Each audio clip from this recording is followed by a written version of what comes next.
Dear students, ज़रा board पर देखा जो लिखा है, ताकि जब मैं आपको पढ़ाऊँ तो एवरीथिंग शुड बी क्लियर।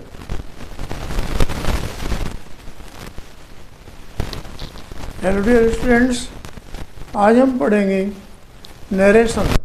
जैसे कि पहली वीडियो में लेसन 1 में मैंने पढ़ाया था कि डायरेक्ट नरेशन क्या है, इनडायरेक्ट नरेशन क्या है, रिपोर्टेड स्पीच और रिपोर्टेड स्पीच के बारे में बताया था, और फिर ये बताया था रिपोर्टेड वर्ब और रिपोर्टिंग वर्ब के बारे में। अब इससे आगे आज हम नेक्स्ट यानी एक तरह से कहते हैं बिगिनिंग है इनडायरेक्ट नरेशन की, जो आज हम पढ़ रहे हैं। असर्टिव सेंटेंस का चेंज करना इनटू इनडायरेक्ट नरेशन। अब असर्टिव सेंटेंस होता कौन सा है? ये सेंटेंस जिसमें सब्जेक्ट सबसे पहले हो। जैसे मान लिया I am going, I subject है, पहले आया तो असर्टिव सेंटेंस होगा। लेकिन यहाँ पर अगर इनडायरेक्ट नरेशन जब बनाए तो डायरेक्ट नरेशन में इन्वर्टेड कोमाज के अंदर जो सेंटेंस लिखा होगा, जैसे मैंने कहा ही सेड, फिर क्या दिया आई एम गोइंग, तो ही सेड के बाद आई इन्वर्टेड कोमाज से शुरू है, इन्वर्टेड कोमाज से पहले है, आई सब्जेक्ट है। तो जैसे यहाँ पर एक एग्जाम्पल ले रहा, he said they play A match. अब इसमें क्या है, दे सब्जेक्ट है और ये इन्वर्टेड कोमाज के अंदर है।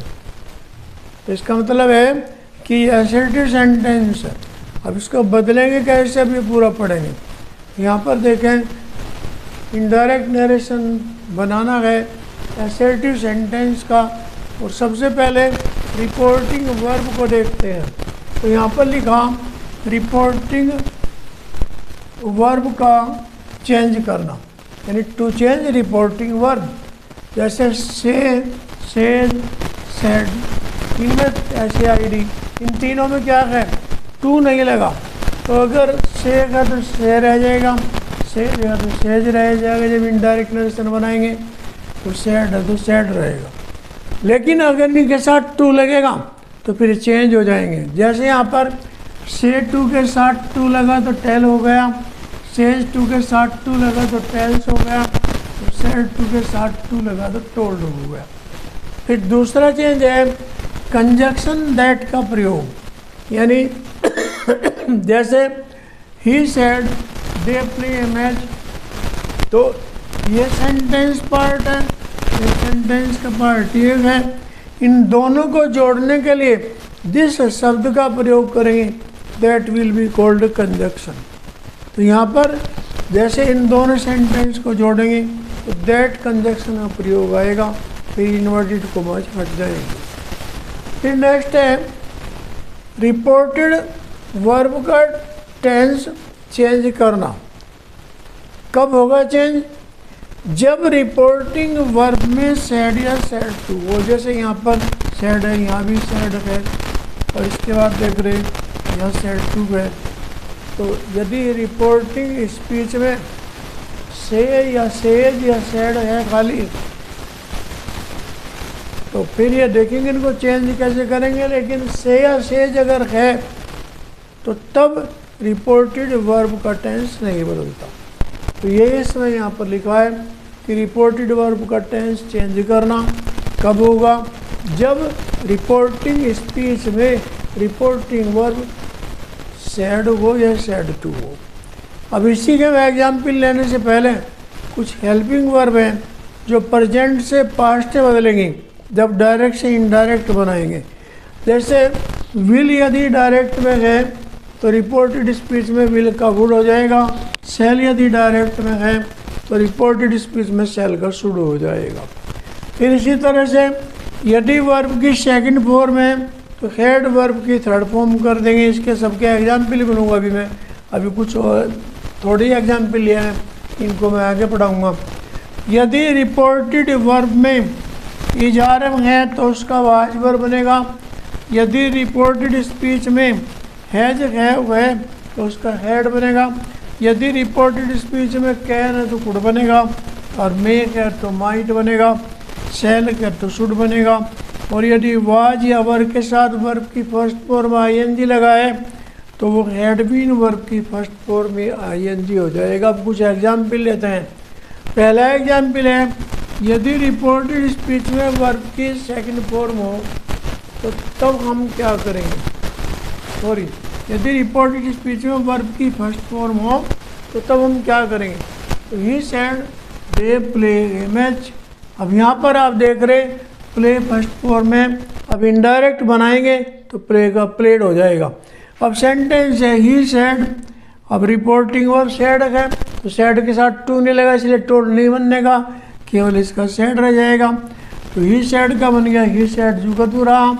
अब दोनों सेंटेंस यानी ये रिपोर्टेड स्पीच है और ये रिपोर्टेड स्पीच है, दोनों सेंटेंस को जब इनडायरेक्ट नरेशन में चेंज करेंगे तो कंजक्शन दैट का प्रयोग करके जोड़ेंगे। तो ही सेड दैट, अब दे प्ले मैच ये सेंटेंस है तो यहाँ प्ले वर्ब की फर्स्ट फॉर्म है, लेकिन जब सेकंड फॉर्म बनाएंगे तो वो इनडायरेक्ट नरेशन बन जाएगा। यानी he said that they play का प्लेड हो गया ये मैच, यानी पूरा सेंटेंस था रिपोर्टिंग स्पीच में ही सेड है तो रिपोर्टेड वर्ब का टेंस यहाँ पर हम बदलेंगे। तो इसका बना he said that they played a match, यानी डायरेक्ट नरेशन में क्या था, इन्वर्टेड कॉमास के क्लोज में सेंटेंस था। अब इन्वर्टेड कॉमास हट गए तो डायरेक्ट का इनडायरेक्ट नरेशन जब बनाया तो ये प्रेजेंट का पास्ट हो गया। फिर नेक्स्ट एग्जाम्पल है, यदि रिपोर्टिंग स्पीच में जब सेड टू हो तो टोल्ड बनाएंगे। दूसरा परिवर्तन, यदि रिपोर्टेड वर्ब में वर्ब की फर्स्ट फॉर्म में ऐसी एस लगा हो रिपोर्टेड वर्ब में तो उसका सेकंड फॉर्म बनाते हैं। जैसे ही सेड टू मी, तो सेड टू का टोल्ड बन गया तो ही टोल्ड मी, कंजक्शन क्या है दैट, दोनों सेंटेंस को जोड़ा, रिपोर्टिंग वर्ब के सेंटेंस को जोड़ा, रिपोर्टेड वर्ब के सेंटेंस को जोड़ा, कंजक्शन दैट का प्रयोग आ गया। फिर इसके बाद सी राइट्स ए लेटर, तो राइट का रोट हो गया तो सी सेड यानी पूरा बना she told me that she wrote a letter, यानी डायरेक्ट में क्या था she said to me she writes a letter, indirect बना she told me that she wrote a letter. फिर नेक्स्ट सेंटेंस है, यदि इनडायरेक्ट नरेशन जब हम बनाएं तो डायरेक्ट नरेशन में अगर इजारम है तो उसका हम वाज वर्क करेंगे, लेकिन करेंगे तब जब रिपोर्टिंग वर्ब पास्ट की हो, चाहे सेड हो चाहे सेड टू हो। यहाँ पर सेड टू है तो अब देखो a man said to Mohan he is going, ये डायरेक्ट नरेशन है। इन्वर्टेड कॉमास में सेंटेंस लिखा है लेकिन यहाँ पर इज है यानी प्रेजेंट टेंस है तो इसका पास्ट बनाएंगे।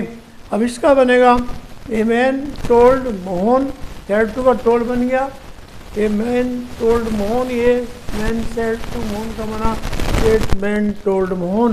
फिर कंजक्शन लगाया दैट ही, इसका बन गया आवाज गोइंग। यानी यहाँ पर हमने देखा कि डायरेक्ट से इनडायरेक्ट लेसन बनाने में आज हमने प्रेजेंट टेंस का जो डायरेक्ट नरेशन में पास्ट बनाया है, यानी जैसे यहाँ पर यह रिपोर्टेड स्पीच थी, इसमें जो भी प्रेजेंट टेंस हुआ उसका हमने पास्ट कर दिया। तो यहाँ पर अगर हैज या है होता तो हैड बना देते, कैन होता तो कुड बना देते अगर इनमें होता तो, और सेल होता तो शुड बना देते, विल होता तो वुड बना देते, मे होता माइट बना देते। अब ये जो आज मैंने वीडियो आपके लिए बनाई है, इसके लिए मेरी आपसे रिक्वेस्ट यही है कि ज़रूर इसको आप कम से कम 2 बार या 3 बार रिपीट करें, क्योंकि इनडायरेक्ट नरेशन की ये फाउंडेशन है। जो शुरू में अभी केवल असर्टिव सेंटेंस पढ़ रहे हैं, इसके बाद हम पढ़ेंगे interrogative sentence, exclamatory sentence, optative sentence और बाकी और भी जो इसमें डायरेक्ट नरेशन के नियम है वो पढ़ेंगे। और मेरी आपसे ये रिक्वेस्ट है कि मेरी वीडियो को जो है मेरी वीडियो को शेयर करें और लाइक करें और मेरे चैनल को सब्सक्राइब करें। और मैं एक इजी लैंग्वेज में आपको चाहता हूँ कि you should get full knowledge in grammar. Thank you for watching my video.